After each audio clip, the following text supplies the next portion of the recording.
अस्सलामुअलैकुम वरहमतुल्लाहि वबरकातुहू। मोहतरम नाज़रीन व सामीन, उम्मीद है कि आप खैरियत से होंगे।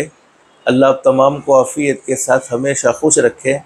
अब आप वीडियो पर आ ही गए हो तो वीडियो को छोड़कर मत जाना, बहुत काम की बात बतलाने जा रहा हूँ। बहुत सी मरतबा ऐसा हुआ होगा कि आपसे बहुत से ज़रूरतमंद लोगों ने पैसे मांगे होंगे कि मुझे फ़लानी मुद्दत तक पैसे दे दिए जाए, मैं बहुत परेशान हूँ, बहुत दुखी हूँ। और कई मरतबा ऐसा हुआ होगा कि हर इंसान की ज़िंदगी में उतार चढ़ाव आता है। आपने भी किसी ज़रूरतमंद आदमी से पैसे मांगे होंगे और बहुत सी मरतबा ये मांगने की भी नौबत आती है। कई मरतबा लोग हमसे भी मांगते हैं, लेकिन याद रखो कि जब हम कर्ज़ मांगते हैं और ज़रूरत पूरा करना मकसूद होता है, शौक़ पूरा करना मकसूद नहीं होता, तो मदद अल्लाह की तरफ से अदायगी की होती है। लेकिन शौक़ के लिए कर्ज़ा लिया जाता है तो शौक़ पूरा करने में अल्लाह की तरफ से कोई मदद नहीं होती है, बल्कि कर्ज़ में डूबते ही चले जाते हैं। इस वक्त मुझे आपको बतलाना ये है कि कर्ज़ देने का सवाब कितना है। चूँकि कर्ज़ किन सूरतों में लेना चाहिए वो बात तो मैं इंशाअल्लाह आइंदा ज़िक्र करूँगा आपके सामने।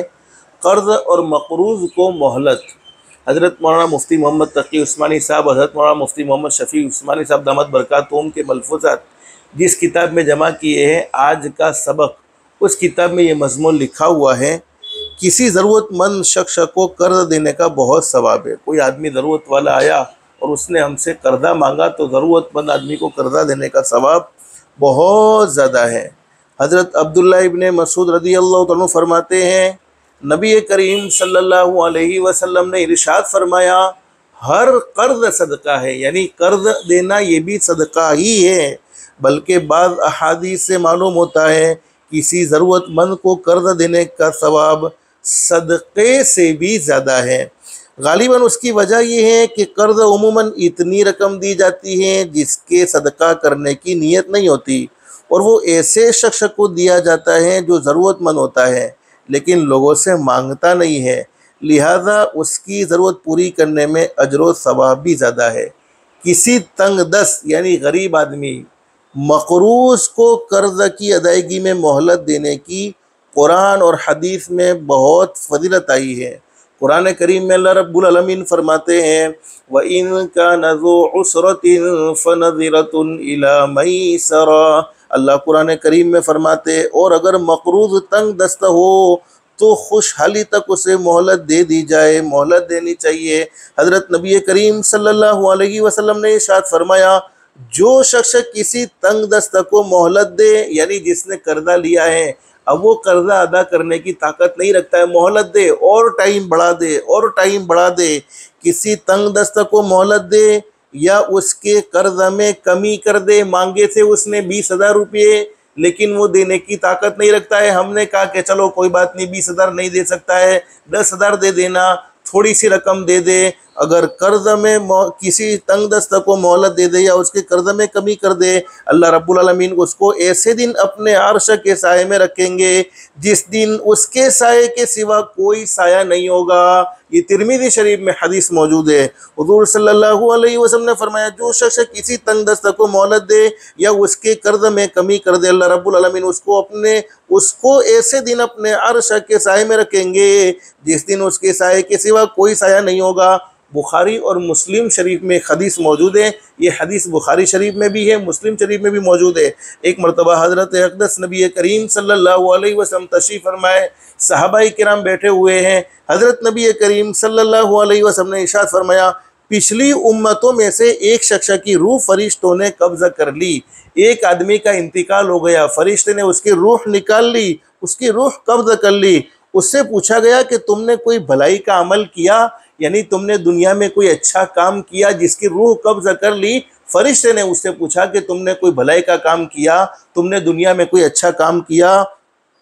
तो उसने कहा, मैं लोगों को कर्ज दिया करता था, यानी लोग ज़रूरतमंद मेरे पास आया करते थे, मेरे पास पैसे मांगते थे, मैं उनकी ज़रूरत को पूरा कर दिया करता था, और अपने कारिंदों को यानी अपने काम करने वालों को मैंने हुक्म दिया हुआ था कि वो तंग दस्त को मोहलत दे दिया करे, यानी तंग दस्त को तो मोहलत देते ही देते थे, और जो खुशहाल हो उसे भी चश्मा पोशी कर लिया करे। बहुत से लोग देने की ताकत रखते हैं, उसके बावजूद देते नहीं हैं, तो फरमाया कि पिछली उम्मतों में उस आदमी का इंतकाल हुआ, उससे पूछा कि भाई तुमने दुनिया में कोई अच्छा काम किया, कोई भलाई का काम किया? उसने कहा कि मैं लोगों को कर्जा देता था, तंग दस्ता को तो मैं मोहलत देता ही देता था, लेकिन बहुत से लोग ऐसे थे जो तंग दस्ता नहीं थे, अल्लाह ने इनको देने की सलाहियत दे रखी थी, फिर भी मैं चश्मा पोशी कर लिया करता था, यानी अनदेखा कर लिया करता था। अल्लाह रब्बुल आलमीन ने उसके बारे में फरिश्तों से फरमाया, तुम भी उससे चश्मा पोशी कर लो, यानी तुम भी उसे अनदेखा कर लो, और इसी तरह उसकी मगफिरत हो गई, अल्लाह पाक ने उसके गुनाहों को माफ़ फरमा दिया। तो मोहतरम नादरीन और सामीन, आज मुझे आपको ये बातें बतलानी थी कि जब किसी ज़रूरतमंद आदमी ने हमसे पैसे लिए हुए हैं और दो कंडीशन होती है, या तो वो देने की ताकत रखता है उसके बावजूद भी नहीं देता है, तो उसका वबाल तो इंशाल्लाह मैं आइंदा वीडियो में जिक्र करूंगा कि जो लोग कर्जा ले लेते हैं शौक़ पूरा करने के लिए और वो अदा नहीं करते हैं तो उनका अंजाम तो बहुत ख़तरनाक है, अल्लाह हम सब की हिफाजत फरमाए। लेकिन बहुत से लोग ऐसे जिन्होंने कर्जा शौक़ के लिए नहीं लिया था, ज़रूरत पूरी करने के लिए लिया था, लेकिन अब वो भरपाई की ताकत ही नहीं रखते हैं, तो उनको मोहलत दे दी जाए, उनके कर्जा में कमी कर दी जाए, जिसकी बरकत से अल्लाह रब्बुल आलमीन की ज़ात आली से उम्मीद है कर्ज़ का सवाब बहुत ज़्यादा, उसके मुतालिक बहुत सारी हदीस अभी मेरे जहन में है, लेकिन मुख्तसर आपको बतलाना ये है कि बस ये अजर व सवाब का काम है। किसी ज़रूरतमंद आदमी की मदद कर देना, किसी ज़रूरतमंद आदमी को फ़ायदा पहुँचा देना। और हदीस शरीफ में भी हज़रत नबी करीम सल्लल्लाहु अलैहि वसल्लम ने बहुत ज़बरदस्त बात बयान फरमाई है, तुम में सबसे अच्छा आदमी वो है जो लोगों को नफ़ा पहुँचाए, लोगों को फ़ायदा पहुँचाए। मोहतरम नाज़रीन और सामीन, उम्मीद है कि आपको हमारी ये वीडियो पसंद आई होगी। अगर वीडियो पसंद आई है तो हमें कमेंट में ज़रूर बतलाना कि आपको इन बातों से कोई रहबरी मिली है और आप इन बातों से हज़रत नबी करीम सल्लल्लाहु अलैहि वसल्लम के मुबारक फरमान से आपके दिल में भी एक तसल्ली हुई होगी कि मेरा पैसा किसी ने लिया है तो इंशाअल्लाह वो मेरा पैसा ज़ाया नहीं होने वाला है, बल्कि अल्लाह रब्बुल आलमीन के यहाँ तो महफूज ही महफूज है। अल्लाह पाक तो अजर ही देने वाले हैं, सवाब भी देने वाले हैं। बस अल्लाह से दिल से दुआ कर लो, अल्लाह हम सब की दुनिया भी बेहतर से बेहतर बनाए, आखिरत भी बेहतर से बेहतर बनाए।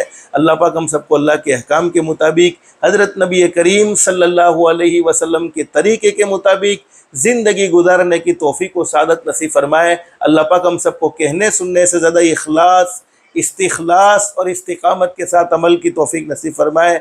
आमीन या रब्बल आलमीन। व आखिरु दावाना अनिल हम्दुलिल्लाहि रब्बिल आलमीन। अस्सलामु अलैकुम व रहमतुल्लाहि व बरकातुहू।